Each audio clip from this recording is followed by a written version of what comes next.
హైదరాబాద్లో ఐటీ విస్తరిస్తున్న కొద్దీ జీవన శైలిలో మార్పులు రావడం జరిగింది. యువత కూడా స్నేహితులతో కలిసి ఒకటే రూమ్లో ఉండటమో ఒక ఫ్లాట్లో ఉండటమో జరిగేది. ఇది ఒకప్పటి మాట.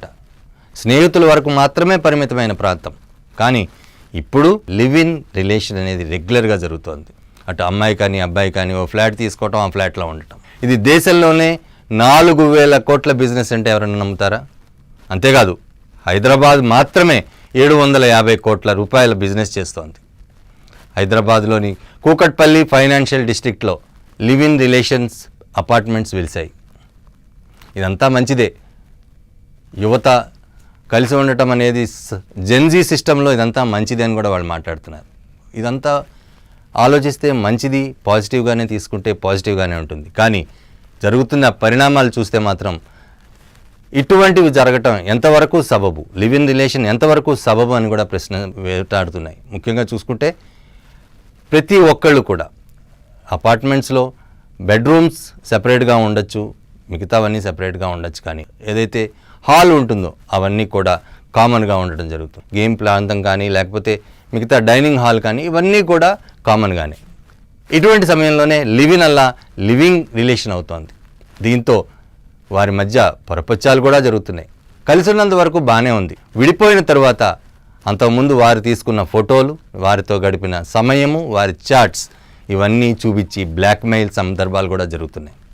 ఇటువంటి కేసులు అనేకం మనం చూస్తూ ఉన్నాం. అంతేకాదు, పోలీస్ కేసుల వరకు కూడా వెళ్ళాయి. ఈ పోలీసులు వారిని అరెస్ట్ చేయడం జరిగింది. వారిలో వారు చివరికి ఫ్యామిలీస్ విడిపోవటం, ఫ్యామిలీల మధ్య తగాదాలు, మర్డర్ల వరకు కూడా చేరాయంటే మన సమాజం ఏ విధంగా వెళ్తుందో ఆలోచించాల్సిన పరిస్థితి. మనం మోడర్న్గా ఆలోచించాలి అనే పరిస్థితి ఉన్నంత వరకు బాగానే ఉంటుంది. మోడర్న్ మరీ మితిమీరితే మాత్రం అది దారుణంగా తయారవుతుంది.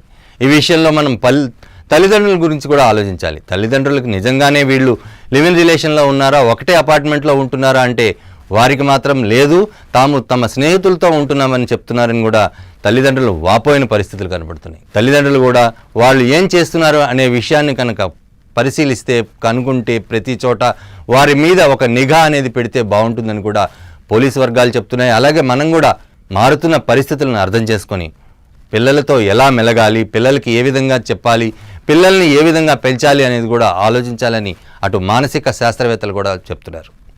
ఏదేమైనప్పటికీ ఈ 750 కోట్ల బిజినెస్ పెరుగుతూనే ఉందని తెలుస్తోంది.